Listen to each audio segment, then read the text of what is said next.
Assalamualaikum warahmatullahi wabarakatuh.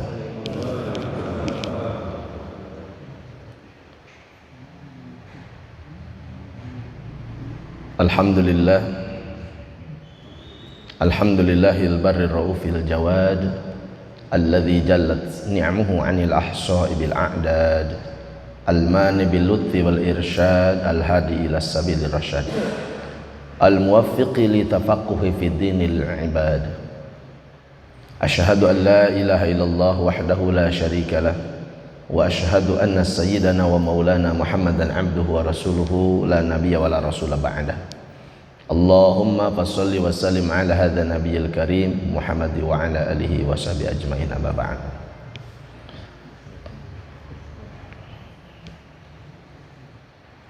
Alhamdulillah wa syukru ala nikmatillah. Bapak-bapak jamaah salat subuh yang memuliakan Allah,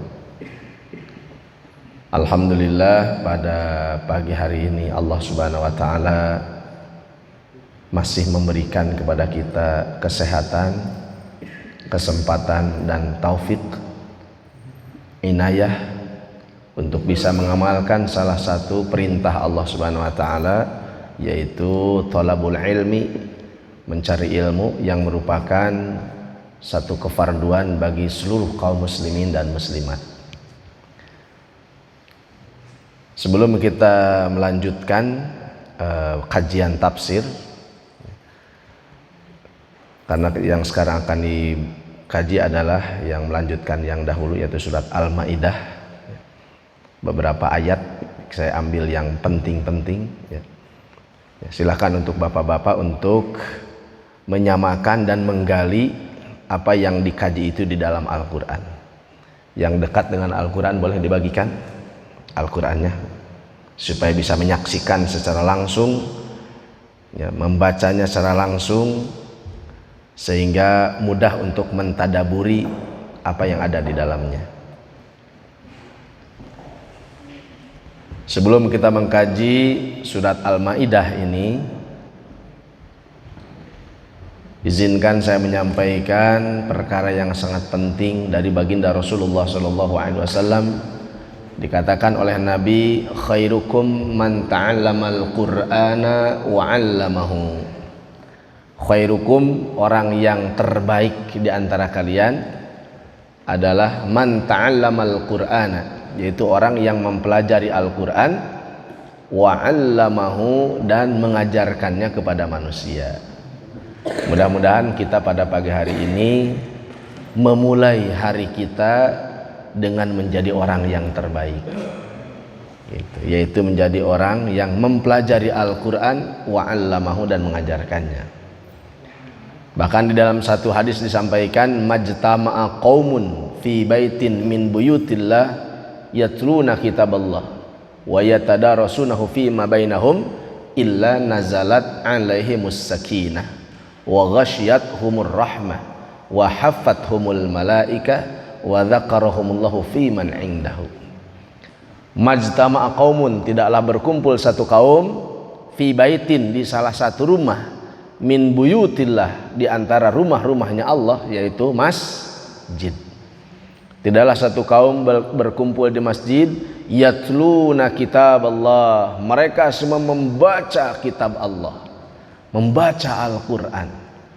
Bukan hanya dibaca, wa yatadarasunahu fima bainahum, kemudian saling mengajarkannya satu dengan yang lain. Wah, masya Allah, saling mengajarkan Al-Quran, saling mengajarkan kitabullah. Illa nazalat alaihimus sakinah, melainkan nazalat akan turun alaihim, kepada mereka, as-sakinah, yaitu ketenangan jiwa gitu. Kalau kita kembali ke rumah, masya Allah, masalah pekerjaan, masalah keluarga masuk ke otak kita. Tapi kalau sedang duduk di masjid, wah, subhanallah, suasana kebesaran Allah masuk ke dalam hati kita, sehingga akan membuahkan ketenangan, sakinah. Apalagi kalau sudah membaca Al-Quran, yang merupakan syifa wa rahmatul lil mu'minin, merupakan penyembuh bagi orang Islam, orang yang beriman, warahmah, dan rahmat dari Allah subhanahu wa ta'ala lil mu'minin, kepada orang-orang yang beriman. Allahu akbar. Maka mempelajari Al-Quran, membacanya, itu sangat berfaedah dan sangat bermanfaat dan sangat penting. Baginda Rasulullah SAW mengatakan, yuqalu li sahibil Quran, akan dikatakan kepada orang yang memiliki Al-Quran. Di sini kalimatnya sahibil Quran, yang memiliki Al-Quran, yaitu bapak-bapak yang sudah punya hafalan, ya, yang sudah ada hafalan di dalam hatinya. Maka akan dikatakan kepada mereka nanti di yaumul qiyamah oleh Allah Subhanahu wa taala, iqra wartaqi warattil kama kunta tarattalu fid dunya fa inna manzilataka fi akhiri ayatin taqra'u biha. Iqra, bacalah lagi, wartaqi, dan terus naik, ya, irtaqi itu artinya naiklah, bacalah dan teruslah naik, warattil, dan tartilah, kama kunta turattil fid dunya, sebagaimana kamu biasa membacanya tartil ketika di dunia. Fa inna manzilataka, karena sesungguhnya derajat kamu, tingkatan kamu nanti di surga, fi akhiri ayatin, di ayat yang terakhir, taqra'u biha, yang pernah kamu baca ketika di dunia. Maka bayangkan oleh bapak-bapak, ya, orang yang hafidh Al-Quran atau yang sering membaca Al-Quran ketika di dunia, maka tempat derajatnya itu adalah di tempat yang paling tinggi, yaitu di akhir ayat. Kalau ayat yang dibacanya misalkan 6.000, maka berada di atas 6.000, ya, 6.000 derajat di atas surga derajatnya. Kalau yang pernah dibacanya itu 6.500, 6.500 di atas lagi. Beda satu ayat saja nanti di surganya akan beda derajat surganya. Beda satu ayat, satu huruf saja akan berbeda, wajah bidadarinya pun berbeda. Masya Allah, ya. Jadi kalau yang bidadarinya yang ada di bawah melihat di atas, wah, itu tidak akan kuat, ya. Tidak akan kuat memandangnya. Makanya semakin banyak mempelajari Al-Quran, maka akan semakin tinggi derajatnya nanti di surganya Allah Subhanahu Wa Taala. Gitu. Bahkan dalam hadis Rasulullah SAW juga disampaikan, orang-orang yang ahli di dalam Al-Quran itu bersama dengan malaikat kiramim baroroh, itu malaikat-malaikat pencatat yang mulia, ya.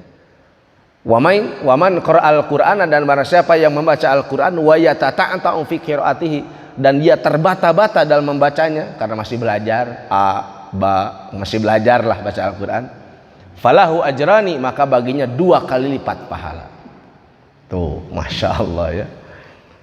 Yang masih terbata-bata membaca Al-Qur'an, dia dapat 2 pahala. Pahala yang pertama, kata para alim ulama, adalah hasil dari bacaannya. Kemudian yang kedua, karena kesemangatannya di dalam mempelajari Al-Quran. Maka dianjurkan kepada seluruh kaum muslimin, bersegeralah hiasi diri kita dengan Al-Quran, insya Allah. Wa nunazzil, karena sayang sekali kalau kita tidak paham Al-Quran, ya, minimal kita bisa membacanya dengan lancar, itu subhanallah, ya. Allah mengatakan di dalam Al-Quran, wa nunazzilu minal Quran, dan kami telah turunkan minal Quran, dari sebagian Al-Quran itu, ma huwa syifa, apa-apa yang menjadi syifa. Syifa itu apa, Pak? Artinya penyembuh. Kalau obat bahasa Arabnya dawa, kalau penyembuh bahasa Arabnya syifa. Al-Quran itu bukan dawa, bukan obat. Kalau obat belum tentu menyembuhkan, ya, aya nyageurkeun aya henteu, ya. Ya, obat mah begitu. Tapi kalau syifa, penyembuh, namanya juga penyembuh, ya. Kemungkinan besarnya sembuh, ya. Namanya juga syifa, penyembuh, bukan obat, ya. Di kalimat diartikan seperti itu karena saking yakinnya dalam Al-Quran itu ada syifanya, ada penyembuhnya. Didukung oleh hadis Rasulullah SAW, fi fatihatil kitab syifaun min kulli da'. Fi fatihatil kitab, di dalam Fatihah kitab, yaitu dalam surat Al-Fatihah, syifaun, ada penyembuh, likulli da'in, untuk segala bentuk penyakit, untuk segala penyakit.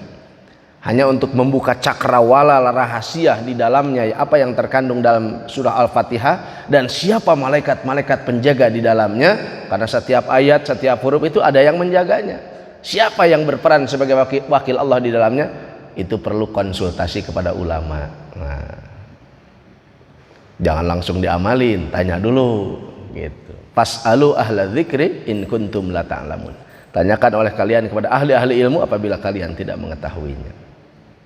Jadi dalam sebagian ayat Al-Qur'an itu ada syifa wa rahmatun lil mu'minin, dan ada rahmat bagi orang yang beriman. Nah, apa bedanya syifa dengan rahmat? Nah, di sini.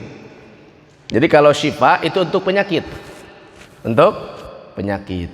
Artinya ada ayat-ayat yang bisa dijadikan obat. Seperti ayat penghancur batu ginjal, ayat penormal tekanan darah, itu ada dalam Al-Quran ya. Yang berhubungan dengan sakit, ayat penyembuh mata, ayat yang bisa menghilangkan headache, yaitu sakit kepala, itu ada di dalam ayat Al-Quran. Semua bentuk penyakit manusia termasuk ayat-ayat yang bisa menjaga diri kita dari wabah penyakit menular, yaitu corona, ada di dalam Al-Quran. Kalau kita baca berulang-ulang sekian kali sesuai dengan petunjuk para ulama, maka itu akan menimbulkan kekebalan tubuh. Ajib, subhanallah ya. Wa rahmatun lil mu'minin, dan ada rahmat bagi orang yang beriman. Apa itu rahmat? Nah, kalau tadi syifa untuk badan, untuk penyakit, kalau rahmat lil mu'minin, rahmat itu artinya kasih sayang. Al-Quran itu ada sebagiannya menjadi kasih sayang bagi orang yang beriman. Artinya apa kasih sayang itu? Artinya untuk menunaikan hajat-hajat mereka. Ayat Al-Quran itu sebagiannya banyak sekali yang kita bisa gunakan untuk menunaikan keperluan hidup, hajat-hajat manusia baik di dunia dan akhirat.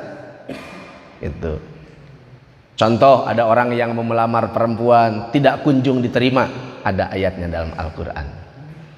Ya. Ada tukang warung ya, atau para pedagang yang dagangannya susah laku, supaya laku bagaimana? Ada ayatnya di dalam Al-Quran. Masya Allah. Untuk perlindungan dari mara bahaya, supaya terbebas dari maling, supaya kita bepergian dalam keadaan aman, nyaman, tentram ya. Dalam bepergian kita terhindar dari kecelakaan dan musibah, ada ayatnya dalam Al-Quran. Tuh, subhanallah. Makanya kalau tidak bisa baca Al-Quran, waduh, Masya Allah, akan kehilangan sesuatu yang sangat besar. Karena peninggalan Allah Subhanahu wa Ta'ala ya, apa yang Allah tinggalkan, bukan peninggalan Allah, apa yang Allah tinggalkan di dunia ini setelah wafat Rasulullah SAW, itu hanya Al-Quran saja. Surat cinta dari Allah hanya ini. Kenangan umat Islam ya, kenang-kenangan dari Allah SWT yang merupakan sesuatu yang berharga, yang kita bisa jadikan tawassul, menyampaikan diri kita kepada Allah. Perantaraannya itu dengan Al-Quran ini. Tinggal satu lagi mutiara kita ini, Masya Allah, setelah meninggalnya Nabi. Kalau dulu sahabat ada Al-Quran dan sosok Rasulullah SAW yang membimbingnya. Sekarang Nabi SAW sudah tidak ada lagi. Peninggalan Islam adalah Al-Quran. Makanya nanti pada hari kiamat, la yabqa minal Quran illa rasmuhu. Ketika akan terjadi kiamat, tidak akan tersisa Al-Quran kecuali rasmuh, tulisannya saja. Artinya apa?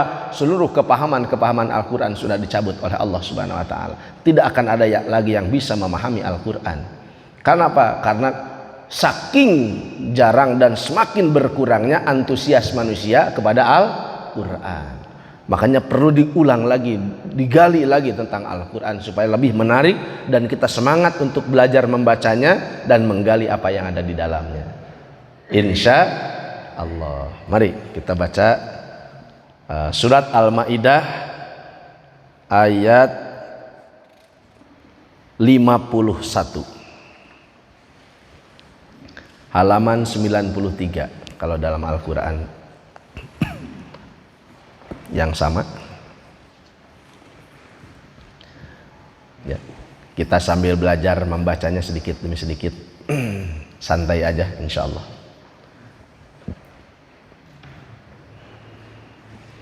A'udzu billahi minasy syaithanir rajim. Mangga.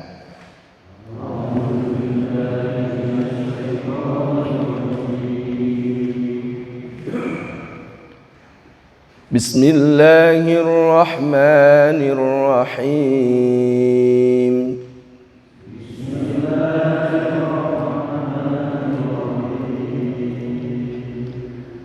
Nadanya diikuti saja bacaan saya. Ya ayyuhalladzina amanu la tattakhidhul yahuda wan nasara awliya. Ya ayyuhalladzina amanu la tattakhidhul yahuda wan nasara awliya. Sekali lagi ya supaya nyaman. Ya ayyuhalladzina amanu la tattakhidhul yahuda wan nasara awliya.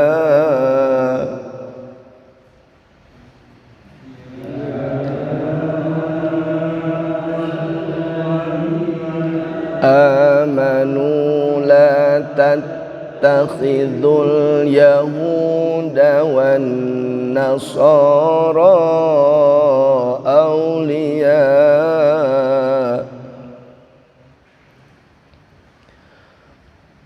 Ba'duhum awliya'u ba'd. Ba'duhum awliya'u ba'd. Wa man yatawallahum minkum fa innahu minhum. Wa man yatawallahum minkum fa innahu minhum. Minkum dengan minhum berbeda. Minkum itu ikhfa ab'ad, yaitu berdengung yang sangat jauh, ab'ad, jauh. Kalau yang biasa begini, nah, kalau di depannya kaf atau qaf itu ab'ad, sangat jauh. Ininya tertutup mulutnya. Minkum. Nah, kalau yang akrob yang dekat nah begitu. Kalau yang jauh minkum. Nah begitu. Ya, dengungnya agak jauh. Ab'ad, ab'ad itu artinya jauh.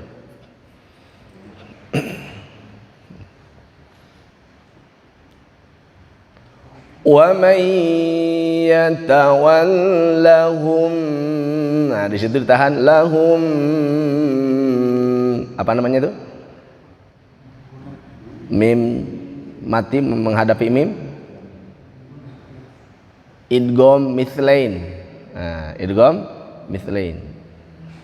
Lahum minkum fa innahu minhum. Coba bareng 1 2 3. Wa man yatawallahum minkum fa innahu minhum. Innallaha la yahdil qaumadh dhalimin.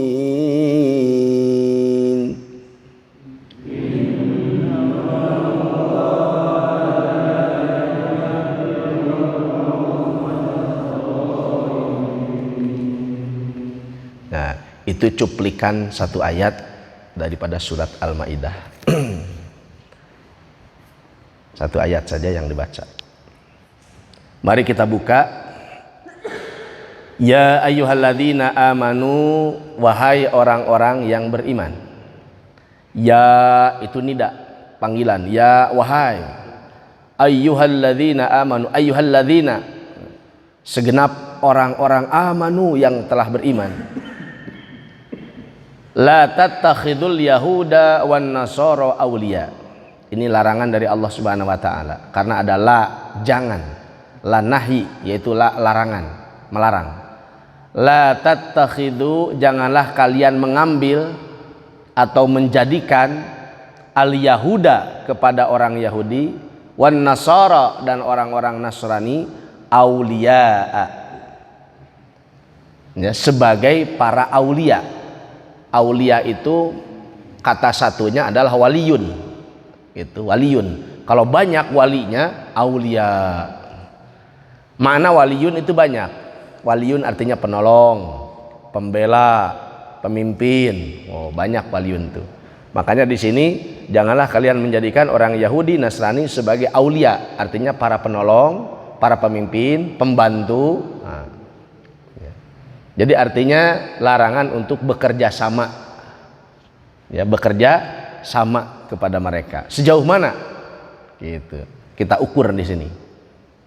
Maksud daripada ittakhidu auliya, menjadikan mereka pemimpin atau menjadikan mereka penolong, tawallawnahum wa tawadunahum, yaitu artinya tawallawna, kalian saling tolong menolong dengan mereka, wa tawadunahum, dan saling mencintai tanpa sedikit pun ada kerisauan atas agama mereka. Artinya ada kerisauan, ada pikiran supaya mereka itu ikut kepada kebenaran. Nah, di sini bedanya. Lihat orang-orang non muslim. Orang non muslim itu ada yang bekerja sebagai bengkel, ya, di pinggir jalan ada tuh. Ada dokter-dokter, ada bidan-bidan dan sebagainya. Kalau di tempat saya di Lembang ada, Pak. Ya, itu ada yang bengkel, ada yang membuka bidan, kebidanan, ya, ada yang untuk wanita bersalin, ibu-ibu bersalin di situ. Nah, itu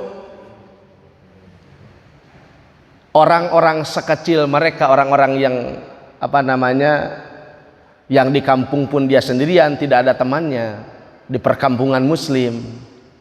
Tapi sekecil-kecil mereka, serendah-rendah derajat hidup mereka, tetapi mereka itu tetap ada keinginan untuk mengajak orang Islam ke agama mereka.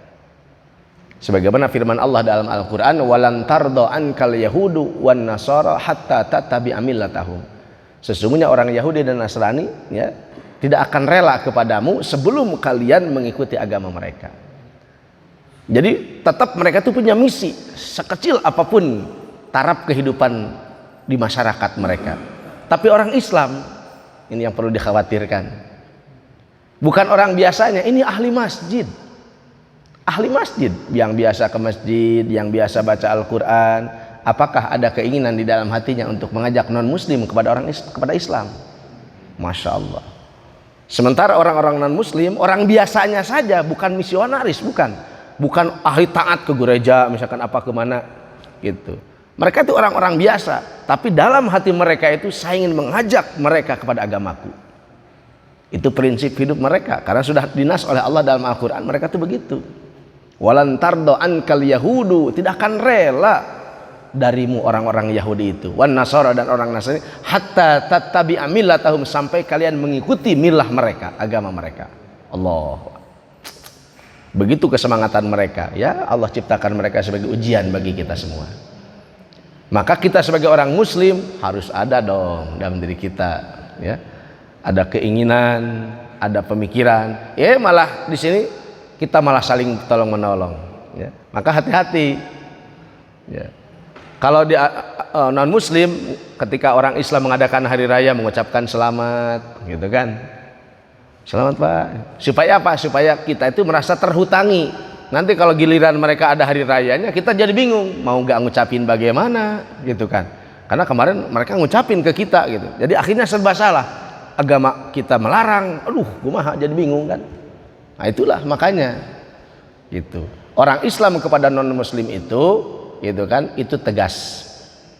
Ya, maaf, agama kami melarangnya. Silahkan untuk, nah begitu. Tegas artinya. Gitu. Karena memang di negara Indonesia itu, negara Indonesia bukan negara Islam, tapi Bhinneka Tunggal Ika, artinya saling menghargai dan menghormati agama, sesama agama. Di Indonesia seperti itu. Tapi secara keislaman kita, gitu kan, cara berpandang Islam kita itu kita harus tahu kepada mereka itu. Artinya jangan terlalu berdekatan seperti layaknya kita kepada orang Islam. Karena kepada orang Islam itu harus ruhama, saling menyayangi. Kalau kepada mereka adil, tegas, gitu pada mereka. Di sini Allah SWT melarang kita untuk menjadikan mereka pemimpin, menjadikan mereka para penolong-penolong kita, gitu. Ba'duhum awliya'u ba'd. Ba'duhum sebagian mereka awliya'u ba'din. Ya, menjadi penolong untuk sebagian yang lain. Artinya kita jangan saling kita menolong mereka, mereka menolong kita tanpa ada sedikit pun dalam hati. Kalau praktek di lapangan nggak apa-apa, tapi kalau dalam hati kita tetap, gitu kan. Seperti kita kepada orang ahli maksiat, orang penjudi misalkan, ya. Kalau ke orangnya, karena orangnya itu agama Islam melarang kita membenci orang, karena orang itu ciptaan Allah. Ya, manusia mah itu makhluk ciptaan Allah SWT. Yang harus kita benci adalah perbuatannya. Yang harus kita ingkari adalah perbuatannya, bukan orangnya. Gitu. Di dalam Islam seperti itu ajarannya, yaitu membenci perbuatan, tidak membenci orang. Nah, kepada orang non muslim pun begitu, harus ada kebencian, harus ada keyakinan, akidah bahwa agama mereka itu keliru. Ya, agama mereka itu keliru dan mereka bukan agama, karena agama mereka itu agama buatan. Ya, agama buatan dari para pendeta-pendeta yang dahulu yang telah merubah-rubah isi kandungan Taurat dan Injil, dirubah dari aslinya kepada sesuatu yang keliru. Seperti yang disampaikan dalam surat Al-Maidah di ayat yang sebelumnya, ketika Bani Quraidah mereka datang kepada Nabi Shallallahu Alaihi Wasallam menanyakan mengenai dua orang dari orang-orang Yahudi yang telah berzina. Ada orang-orang Yahudi berzina. Kebetulan orang yang berzinanya itu syarif wa syarifah, artinya orang-orang yang mulia, baik laki-lakinya maupun perempuannya. Itu orang yang memiliki derajat tinggi di dalam kependetaan. Gitu. Dan mereka orang kaya. Karena yang dua orang yang zina ini orang kaya, akhirnya mereka memberikan uang kepada para pendeta, hadiah kepada para pendeta supaya fatwa Taurat dirubah. Karena dalam kitab Taurat disampaikan ketika orang berzina dan zinanya jinah muhson, ya, tahu jinah muhson? Jinahnya orang yang sudah menikah. Kalau yang belum menikah, ghair muhson, perawan, bujang, gitu ya. Kalau yang sudah menikah, baik yang sudah ataupun dalam kondisi sudah menikah, atau yang sudah janda atau duda, atau dalam masih posisi menikah, berzina, itu namanya zina muhson. Orang yang zina muhson di dalam Taurat itu diranjam sampai mati. Dalam Al-Quran diranjam sampai mati. Dalam Injil dirajam sampai mati, sama hukumnya. Para pendeta dibayar oleh dua orang tersebut yang zina, dibayar. Maka oleh pendeta itu dirubah fatwanya menjadi tidak dirajam, ya, tidak dirajam, hanya dicambuk biasa saja. Itu. Maka kata Bani Quraidah yang sebagian mereka sudah simpati kepada Islam dan sebagian mereka masih kuat keyahudiannya. Loh, kenapa kok bisa jadi berubah begini ayat-ayat Taurat kita ini? Kata para pendetanya, silahkan tanyakan kepada Muhammad kalau kamu tidak tahu. Tanyakan tuh kepada Muhammad. Soalnya Bani Quraidah itu sudah simpatisan ke Islam. Bahkan di antara mereka sudah ada yang bersyahadat. Ya. Maka diperintahkan oleh orang Yahud supaya Bani Quraidah datang kepada Nabi meminta fatwa. Apa dalam Al-Quran? Kalau dalam kitab antum bagaimana hukum yang begini? Gitu. Kata para pendeta, tanyakan kepada Muhammad. Kalau seandainya fatwa Muhammad itu sama dengan kami, ya, artinya tidak perlu diranjam, maka berarti agama dia benar. Ikutilah dia. Tapi kalau fatwa Muhammad itu salah, artinya tetap diranjam, berbeda dengan fatwa Taurat, padahal sudah dirubah tuh Tauratnya sama mereka. Ya, berarti agamanya tidak sama dengan kita dan dia sesat, jangan mengikutinya. Gitu. Maka Bani Quraidah datang, yuhakkimuka, mereka minta hukum kepadamu wahai Muhammad, kata Allah dalam Al-Quran. Mereka datang kepadamu untuk minta hukum. penjelasan hukum. Nah, di situ Nabi kan dilema ketika itu. Dilemanya gimana? Kalau berkata jujur sesuai dengan Al-Qur'an, ya, kata Nabi misalkan dirajam sesuai Al-Qur'an. Maka Bani Quraidah pasti akan mengatakan, wah berbeda nih hukumnya. Ya, ini Muhammad ini tidak sama dengan agama pendeta-pendeta kami. Gitu, tidak sama. Maka Bani Quraidah yang sudah simpatisan ke Islam pun mereka akan lari dari Islam. Mereka akan jauh dari hidayah. Tapi kalau Nabi SAW mengatakan sama dengan apa yang disampaikan oleh orang-orang pendeta Yahudi itu, artinya tidak perlu diranjam, ikuti sesuai dengan Taurat yang sampaikan, yaitu dicambuk saja. Maka orang Bani Quraidah akan mengatakan, wah ini sama nih, berarti benar Islam, lebih baik kita berbondong-bondong masuk Islam, akan jadi hidayah. Tapi Nabi bohong. Membohongkan Al-Quran. Mangga Bani kumaha. Masya Allah, bingung Pak Nabi. Berkata jujur, orang akan lari dari Islam. Ya, berkata sesuai dengan seperti perkataan orang Yahudi, ya, berbohong, tapi orang-orang akan masuk Islam. Bani Quraidah akan mengikuti Islam. Disitulah dilema. Mana yang harus didahulukan? Apakah hidayah yang harus didahulukan atau perkataan yang jujur? Maka Allah SWT perintahkan kepada Nabi SAW untuk menghukumi mereka secara adil dan sesuai dengan yang diajarkan oleh Allah. Maka Nabi mengatakan ranjam. Maka orang Bani Quraidah wah ini berbeda agama ini. Maka akhirnya mereka banyak yang terbawa kembali kepada keyahudian. Ya. Tetapi ketika Nabi SAW berkata jujur sesuai prosedur, sesuai dengan apa yang disampaikan oleh Allah dalam Al-Quran, maka beberapa tahun kemudian Bani Quraidah, Yahudi, pendeta Yahudi, terbongkar kedustaannya, kebohongannya. Maka Bani Quraidah, sebagian besar mereka kembali kepada agama Islam. Masya Allah. Jadi kalau namanya pertolongan Allah itu tidak harus kontan, ya, asalkan kita sesuai prosedur, insya Allah Allah akan berikan semuanya. Itu pelajaran yang sangat penting. Nah, hadirkan Allah SWT.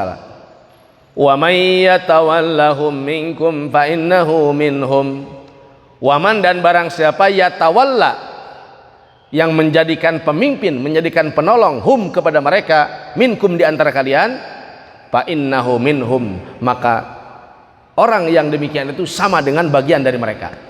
Fa innahu, maka orang tersebut, minhum, dari mereka. Orang yang menjadikan orang kafir, orang Yahudi, Nasoro sebagai pemimpinnya, berarti orang tersebut, orang Islam ini, minhum, sebagian dari mereka. Minhum itu sebagian dari mereka, disamaratakan oleh Allah Subhanahu wa taala. Gitu. Artinya apa? Tafsirnya di sini min jumlatihim, dari kelompok mereka. Innallaha la yahdil qaumadz zalimin. Innallaha, sesungguhnya Allah, la yahdi, tidak akan memberi petunjuk, al qaumadz zalimin, kepada kaum yang zalim. Siapa kaum yang zalim itu? Yang tadi, yang menjadikan orang lain menjadi wali-wali, menjadi penolong-penolong mereka. Makanya sebelum belanja kepada orang non muslim, tuh lihat orang muslim, ada yang jualan kaki lima, muslim, ya, mereka menafkahi anak istrinya dengan cara yang halal. Mereka sangat berusaha keras, masya Allah. Kita malah berbelanja mengkayakan orang-orang di luar Islam. Jangan terlalu cepat, kecuali dalam keadaan darurat. Boleh dalam keadaan darurat. Artinya apa? Dahulukan orang-orang muslimin. Karena bukan Allah SWT. Seperti kita, kata Nabi, orang yang terbaik di antara kamu adalah orang yang mudah ketika menjual, mudah ketika membeli. Artinya jangan sampai, misalkan kita jadi pedagang, ada orang menawar ke kita, Pak ini barang berapa? Kata kita 5.500. 5.000 aja Pak. Aduh belum dapat. Itu 500 itu batina ya teh. Itu labanya, itu keuntungan saya 500. Oh nggak bisa Pak ya? Nggak bisa. Maka orangnya itu jalan-jalan dulu, pergi sana sini, datang lagi. Gimana Pak? Dikasih 5.000, 5,5. Nggak bisa. Jadi belum bisa Pak, belum bisa. Jalan lagi orang, sudah putar-putar nunggu 500 perak atau tidak oke. Ya. Hanya 500 rupiah saja. Kenapa susah? Dia orang Islam, kita orang Islam, bayangkan. Kita mau cari apa? Kita tidak akan kaya dengan 500 perak. Ya. Ikhlaskan saja, dia orang Islam. Subhanallah. Ya. Bela-belain kayak begitu untuk 500 rupiah. Allahu Akbar. Makanya Nabi mengatakan orang yang terbaik di antara kamu adalah orang yang mudah ketika menjual, mudah ketika membeli. Artinya ngurusin alam kubur saja orang beriman itu sudah susah. Bagaimana di padang mahsyar, bagaimana dihisab nanti di sirat, surga neraka. Di dunia saja dibikin susah lagi. Ya, dunia mah mudahkan saja. Nanti Allah akan mudahkan juga untuk kita. Jangan menyulitkan orang-orang Islam. Insya Allah ketika ada dana, ada uang, kita punya utang pada orang, jangan ditangguh-tangguhkan, segera. Orang yang terbaik di antara kamu, kata Nabi, orang yang paling segera membayar utangnya. Cepat ketika ada gitu. Ya mah aya jajan deui artinya habis lagi itu. Gitu. Masya Allah. Ba'duhum awliya'u ba'din, sebagian mereka menjadi penolong untuk sebagian yang lain. Itu tidak boleh. Karena Allah tidak akan memberikan hidayah, petunjuk kepada orang yang zalim. Fataral ladzina fi qulubihim maradun yusari'una fihim. Fataro, maka kamu akan melihat alladzina, kepada orang-orang fi qulubihim yang ada di dalam hati mereka maradun, penyakit. Marad itu artinya apa? Penyakit. Kalau marid, orang yang sakit. Ana maridun, saya sakit. Kalau marad artinya penyakit. Kamu akan melihat orang-orang yang di dalam hati mereka ada penyakit. Gitu. Artinya penyakit di situ, marad di situ, tafsirnya adalah dha'fu i'tiqadi. Dha'fu i'tiqadin, yaitu kelemahan akidah.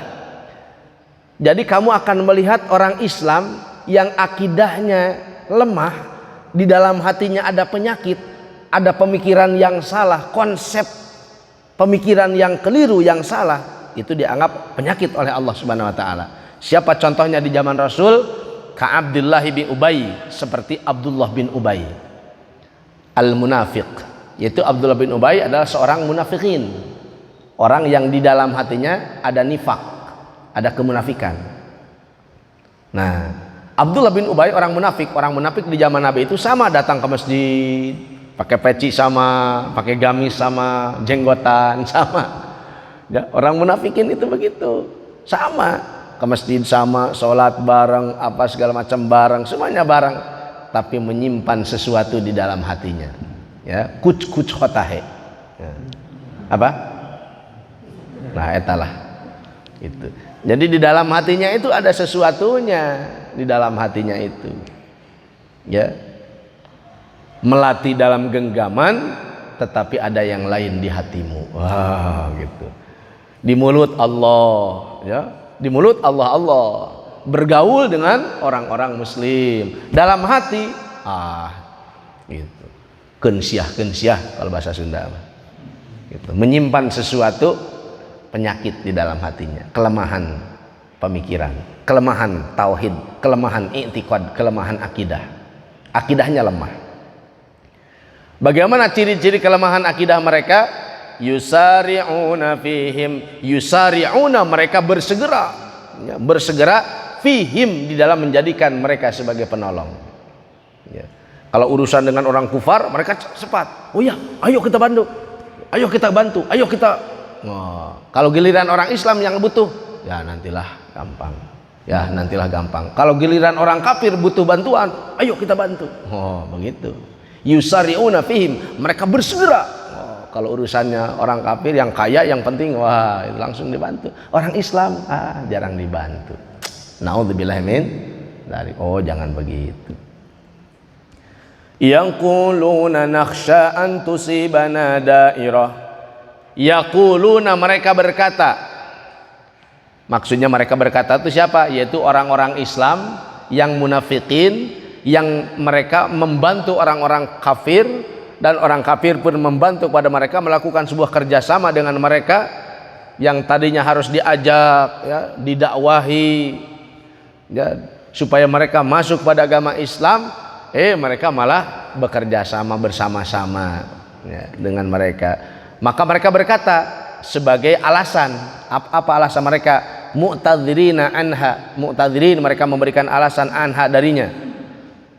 Apa perkataannya? Nakhsha an tusibana dairah. Nakhsha, kami khawatir, kami takut, antusibana, akan menimpa kepada kami dairah, musibah. Kenapa kita harus bekerja sama dengan orang-orang muslim? Karena kami mengkhawatirkan terjadinya musibah. Musibah bagaimana maksudnya? Yaduru biha ad-dahr, yang diputar oleh waktu alaina kepada kita. Karena waktu itu berputar katanya. Sekarang iya kita sedang berjaya, Muhammad sedang naik daun ya. Agama Islam sedang disebarkan. Tapi bagaimana kalau roda itu berputar, nasib berubah? Nanti malah orang-orang Yahudi yang menang, malah orang Nasrani yang menang, orang Islam jadi sedikit. Bagaimana kalau kita tidak buat kerjasama dengan mereka? Atau orang dipaehan mereka, kita akan binasa. Kalau kelaparan bagaimana? Siapa yang mau memberi makan orang Islam semua jadi miskin misalkan? Sementara yang kaya orang-orang non muslim. Siapa yang akan memberi makan kepada kita? Eta pemikiran anak tapi kadinya. Masya Allah. Itu pemikirannya begitu. Seperti Sa'labah. Seperti siapa? Sa'labah. Sa'labah itu begitu pemikirannya. Ketika Nabi sholat, assalamualaikum, assalamualaikum, sudah beres sholat. Kalau Nabi itu kalau lihat ke kanan, sahabat yang duduk di saf pertama itu kelihatan nama-namanya itu selalu tetap. Kalau sahabat A suka di sebelah saf pertama paling kanan, maka akan terus di situ. Sahabat itu tidak rubah-rubah di situ terus. Sa'labah pun sama.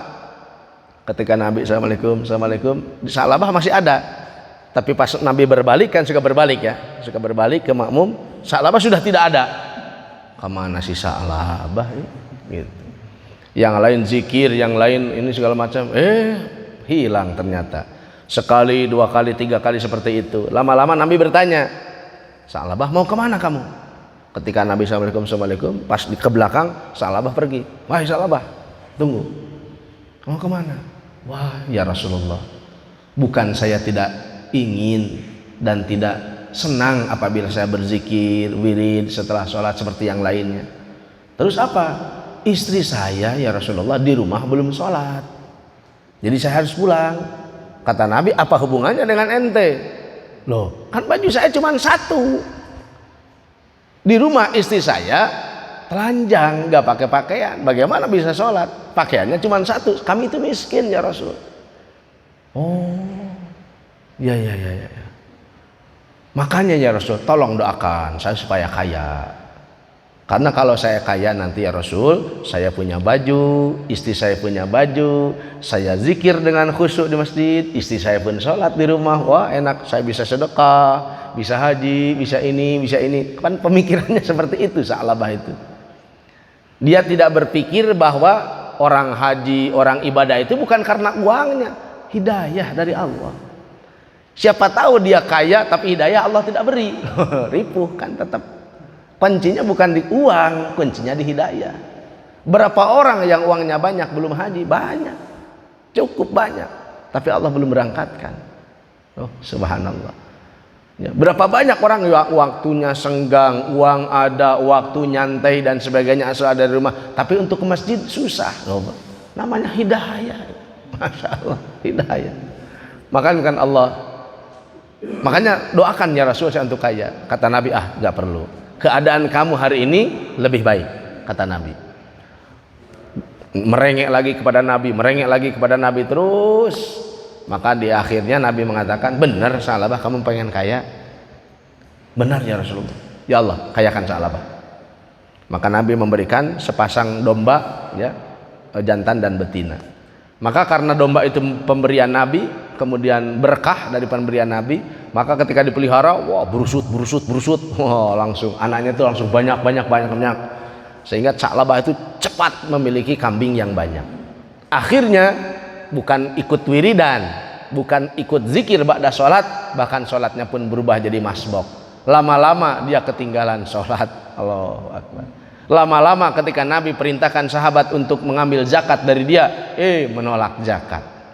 Kata Nabi, wailaka ya Sa'labah, celaka kamu Sa'labah kalau begitu.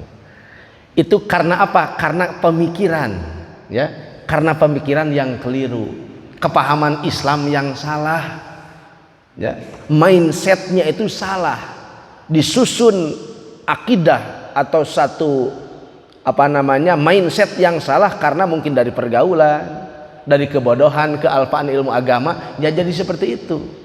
Mindset yang salah, akhirnya dia binasa, dia celaka. Nah, maka jangan seperti itu. Abdullah bin Ubay pun seorang munafik, ya, padahal dohirnya sudah Islam, tapi dia memiliki pemikiran yang keliru. Dia masuk Islam tapi dia masih tetap menghitung-hitung manfaat duniawiyah. Saya takut tidak makan, saya takut ditindas orang, saya khawatir khawatir ini, khawatir ini. Kalau masalah khawatir terus dipelihara, ya, orang yang tidak punya penyakit corona pun kalau hari-hari pikir corona, jangan-jangan saya corona, jangan-jangan saya corona. Asli jadi itu. Asli. Ya. Belum cek urang Sunda mah kumeok memeh dipacok. Ya, belum kena sudah mengenakan diri. Contoh, ada orang sehat nih, ada orang sehat lewat di satu kerumunan. Kata orang kerumunan itu, Pak, Bapak sakit. Oh, kata siapa? Sehat saya. Lewat. Gitu. Datang lagi ke kerumunan orang satunya lagi. Kata mereka, wah, Bapak sakit tuh. Yang benar, sehat, saya sehat. Datang lagi ke kerumunan orang yang ketiga, Bapak sakit. Benar, jangan-jangan benar saya sakit. Mulai berpikir, benar saya sakit. Kerumunan yang keempat dia datang, Bapak sakit. Wah, berarti benar saya sakit saya ini. Wah, begitu. Ya, jadi lingkungan itu akan berubah. Jadi sugesti itu akan merubah seseorang. Maka jangan sampai, ya. Jadi salah dalam memahami sesuatu itu akan berbahaya untuk diri kita sendiri. Salah pemikiran. Gitu. Wala yatimu amru Muhammadin fala yamiruna. Nanti akhirnya urusan Nabi Muhammad ini tidak akan sampai ke ujung karena orang Islamnya nanti akan binasa, orang Islamnya nanti akan kelaparan dan sebagainya. Fala yamiruna, dan mereka orang Yahudi Nasrani tidak akan memberikan bantuan kepada kita seandainya kita tidak berhubungan baik dengan mereka. Wah, pemikirannya mantap secara logika mah. Gitu. Tapi itu dilarang oleh Allah Subhanahu wa taala. Orang Islam hanya tawakal kepada Allah. Fa'asallahu an ya'tiya bil fatah. Fa'asa, maka mudah-mudahan Allah an ya'tiya akan mendatangkan bil fathi terhadap kemerdekaan. Gitu. Au amrin min indihi, atau Allah akan mendatangkan perkara yang ada di sisi Allah Subhanahu wa taala. Gitu. Kenapa orang Islam tidak boleh berpikiran seperti itu? Karena siapa tahu Allah akan memberikan pertolongan justru kepada orang Islam. Jadi kalau berpikir itu jangan sebelah, tapi harus kanan kiri. Aduh, kalau saya jualan gimana ya kalau tidak laku? Nah, pemikiran begitu. Khawatir bagaimana ya kalau tidak laku? Bagaimana kalau tidak laku? Pikir lagi dong yang sebelahnya lagi. Bagaimana kalau laku? Begitu. Namanya pertimbangan. Kalau pertimbangan hanya sebelah saja. Gimana kalau ada orang mengadu kepada kita bab rumah tangga? Wah, jangan-jangan suaminya begini. Berarti salah. Tapi jangan-jangan istrinya yang salah. Begitu pemikirannya, jangan sebelah. Ya. Bagaimana kalau berangkat ya? Kalau tidak berangkat bagaimana? Begitu pikirnya. Kanan kiri begitu kalau dalam berpikir. Ya, secara jernih. Orang munafikin, Abdullah bin Ubay mengatakan, bagaimana kalau Islam kalah? Kemudian bagaimana kalau orang Nasrani nanti akan menyerang, mereka menguasai Islam? Kemudian bagaimana kalau terjadi kelaparan orang Islam nanti, siapa yang akan memberi makan selain orang kafir yang biasa berhubungan dengan kita, yang biasa menolong kita? Bagaimana? Kata Allah, bagaimana kalau Allah beri kemenangan? Fa'asa Allah an yatiyahum bil fatah. Bagaimana seandainya Allah memberikan fatah, kemerdekaan kepada Islam? Gitu. Jadi berpikirnya Allah ajarkan untuk supaya kanan kiri begitu. Dalam berpikir, jangan pikir sebelah saja memojokkan suatu pihak gitu. Bagaimana cara menolongnya Allah Subhanahu wa taala? Bihatki satril munafiqin, yaitu dengan dibukanya kedok-kedok ya, topeng-topeng orang-orang munafikin. Orang munafikin itu dibongkar oleh Allah Subhanahu wa taala, dibukakan rahasia-rahasianya sehingga pemikiran-pemikiran mereka akan terbongkar kesalahannya. Fayusbihu ala ma asarru fi anfusihim nadimin. Fayusbihu, maka akan jadilah mereka itu orang-orang munafik ala ma asarru, atas perkara yang telah mereka perbuat, fi anfusihim, di dalam pilihan mereka untuk memilih bekerja sama dengan orang kafir dan ragu terhadap tuntunan Allah Subhanahu wa taala dan ragu terhadap kemenangan yang Allah janjikan, maka mereka menjadi nadimin, menjadi orang-orang yang menyesal. Nadimin, menyesal. Nadim itu artinya orang yang menyesal. Itu Mang Nadim, kemana Mang Nadim? Nah, itu banyak penyesalan kalau Mang Nadim. Ya, Mang Nadim ya, menyesal baik. Allahu Akbar. Itu kalau di tempat saya ada nama orang itu nama anak-anak iblis ya. Anak-anak iblis itu ada 8. Ada Walhan, Wasnan, Dalsim, Khonas, Zalnabur ya. Dalsim tah saya eta mah Dalsim. Mang Dalsim, wah cocok. Ngaran anak iblis. Aduh, ampun. Gitu. Jadi jangan sembarangan, kata Kiai katanya kalau cari nama anak cari aja dalam Al-Qur'an. Duh, dengan mudah cari aja dalam Al-Qur'an. Ya harus ditanyain dulu karena dalam Al-Qur'an itu berbagai macam kisah itu disampaikan. Itu Muhammad iblis, oh masa Muhammad nama saya iblis lah ya, masya Allah, naudzubillah min dzalik. Gitu, jangan. Gitu. Ada nama perempuan, ada satu keluarga punya anak perempuan SMA kelas 3 perempuan. Ya, ibu bapaknya itu sakit.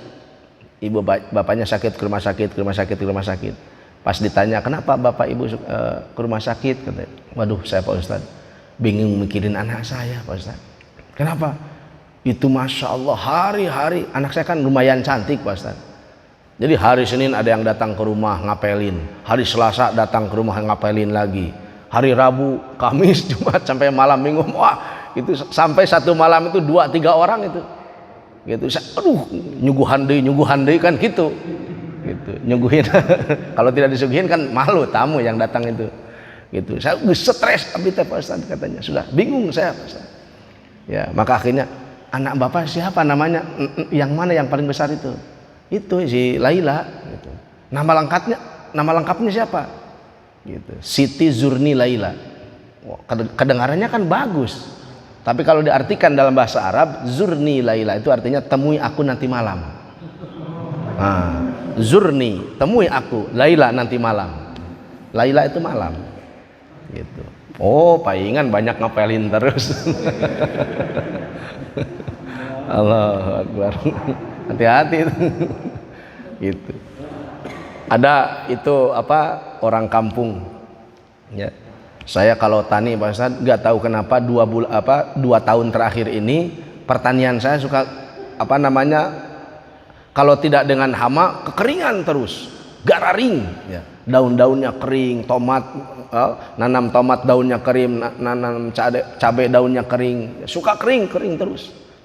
Kata saya, mungkin itu pupuknya yang salah Bu.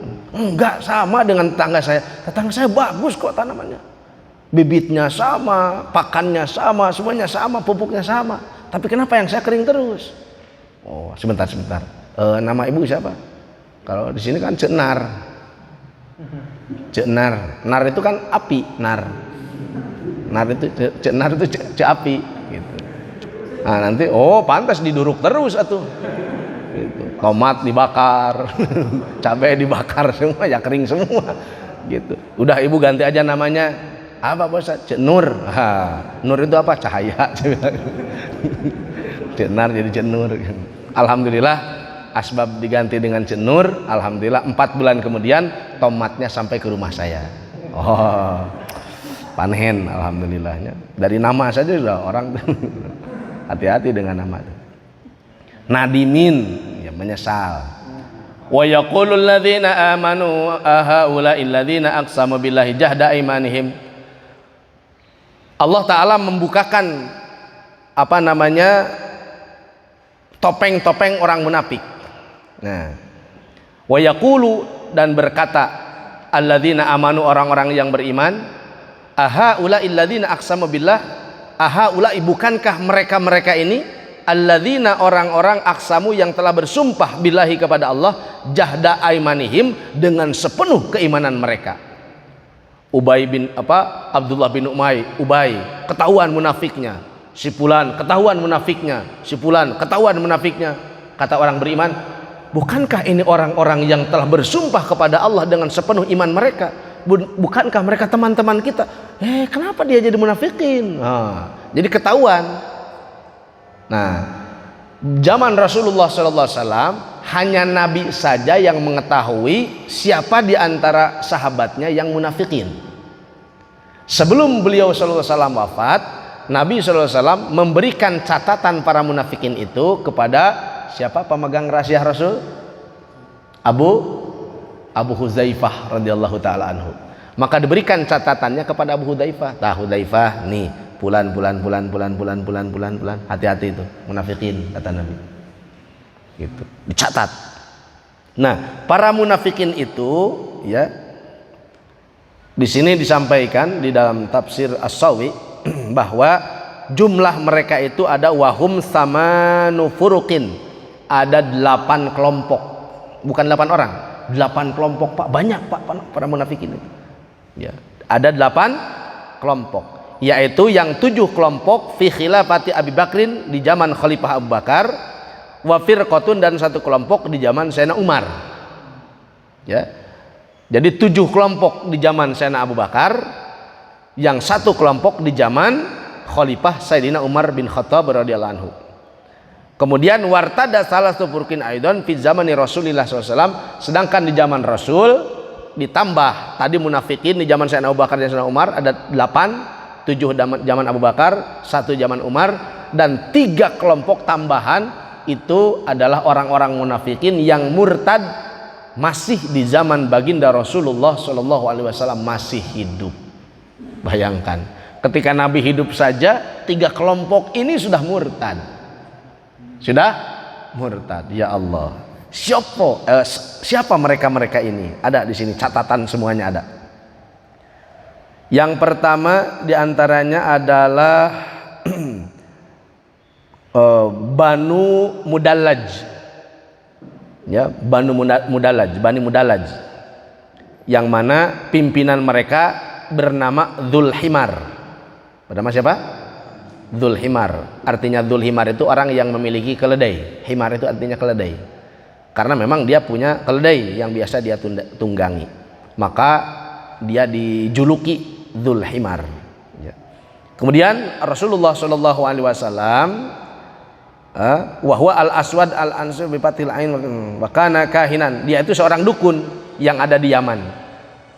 Seorang dukun yang ada di Yaman. Maka Rasulullah SAW menulis surat kepada Mu'adz bin Jabal dan kepada para pembesar-pembesar orang Yaman untuk menumpas daripada Dzulhimar dan kelompoknya. Akhirnya alhamdulillah bisa dituntaskan. Kemudian yang kedua Banu Hanifah, wahum kaum Musailama al-Kadzab. Banu Hanifah adalah kelompoknya atau keluarga besar kaumnya Musailamah al-Kadzab. Tahu bapak-bapak Musailamah al-Kadzab? Orang yang mengaku nabi di zaman Rasulullah Shallallahu Alaihi Wasallam. Jadi Musailamah al-Kadzab itu pernah menulis surat kepada baginda Rasulullah SAW. Tahu suratnya Musailamah al-Kadzab kepada Rasul? Jadi isinya begini: min Musailamah Rasulullah, dari Musailamah utusan Allah, ila Muhammadin Rasulillah, kepada Muhammad utusan Allah juga. Oh, hebat.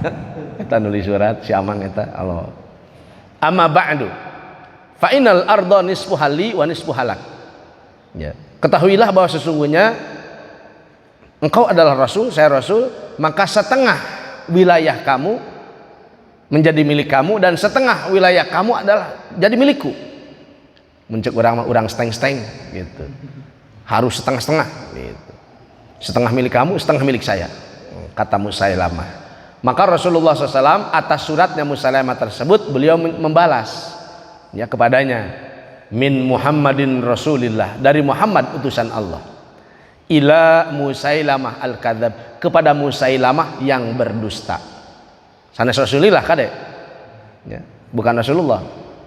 Al-kadzab, yang berdusta.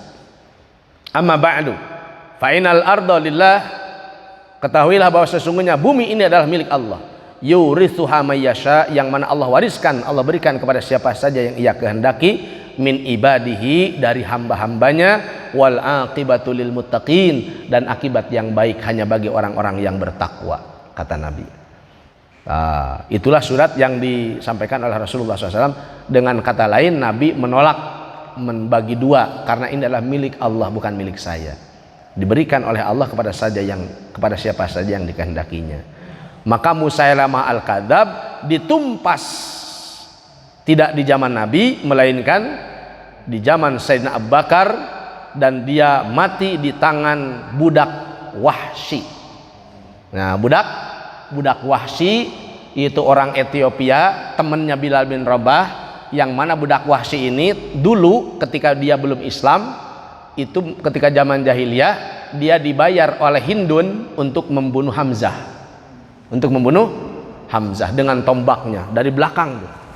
Ketika Hamzah sedang berperang, dari belakang ditombak. Kenapa dari belakang? Tidak ada seorang pun yang berani melawan Hamzah dari depan, karena Hamzah itu, wah, masya Allah ya, singa Rasulullah SAW, tidak ada yang berani. Maka budak Wahsy itu, dia karena dia akan dihadiahi, dia akan dimerdekakan oleh Hindun, maka dia menombak Hamzah dari belakang, paman Rasulullah SAW, panglima perang Nabi. Akhirnya terkapar, dan Hindun datang, dirobek jantungnya, dikeluarkan dan dimakan. Masya Allah. Maka itu ketika non muslim, ketika masih kafir. Ketika dia sudah Islam ya, alhamdulillah, dia berhasil membunuh Musailamah al-kadzab setelah Islam. Makanya beliau mengatakan, tombak saya ini, kata beliau, kata budak Wahsy itu, tombak saya ini di zaman jahiliyah dulu membunuh sebaik-baik orang yang dicintai oleh Nabi, yaitu Hamzah. Setelah di zaman Islam, tombak ini telah membunuh orang seburuk-buruk manusia, gitu kan, dari umat Nabi, yaitu siapa? Musailamah al-kadzab. Alhamdulillah. Cuman walaupun dia sudah masuk Islam, ketika dia bermajelis di hadapan Nabi, dia selalu duduk paling belakang karena malu. Ya, malu kepada Nabi karena sudah membunuh pamannya. Kalau sedang berkumpul sahabat, di depannya ada Nabi, dia paling belakang sembunyi gitu. Ya, budak Wahsy itu karena merasa malu. Pernah sekali dia duduk di hadapan Nabi SAW di depan ketika sudah Islam. Gitu. Nabi tidak memberi pandangan kepada dia. Nabi tidak memberi pandangan kepada budak Wahsy itu, padahal sudah masuk Islam. Makanya demi membahagiakan hati Rasulullah SAW, maka dia mengejar Musailamah al-kadzab dan berhasil membunuhnya. Maka dia berharap dengan itu dia akan diterima dengan mahabbah di samping baginda Rasulullah SAW nanti di yaumul qiyamah. Waduh, subhanallah. Begitu kan Allah SWT ya. Innahum lama'ahum, innahum sesungguhnya mereka lama'akum, bersama kalian. Habitat a'maluhum fa asbahu khasirin. Habitat a'maluhum, maka hancurlah seluruh amal-amal mereka. Fa asbahu, maka jadilah mereka semua orang-orang munafik itu khasirin, menjadi orang-orang yang rugi. Tadi nadimin, sekarang khosirin. Nadimin orang-orang menyesal, khosirin orang-orang yang rugi. Ad-dunya bil fadihah wal akhirah bil iqab. Yaitu di dunia dengan dipermalukan, dengan dibukakan rahasianya, dan di akhirat dengan siksaan. Masya Allah, di dunia terhina, di akhirat disiksa. Itulah nasib orang-orang munafikin. Dalam Al-Quran dikatakan, innal munafiqin fidarkil asfal minan nar. Innal munafiqin, sesungguhnya orang-orang munafik, fidarkil asfal, ada di dalam kerak dasar daripada api neraka. Na'udzubillahi min dzalik, ya.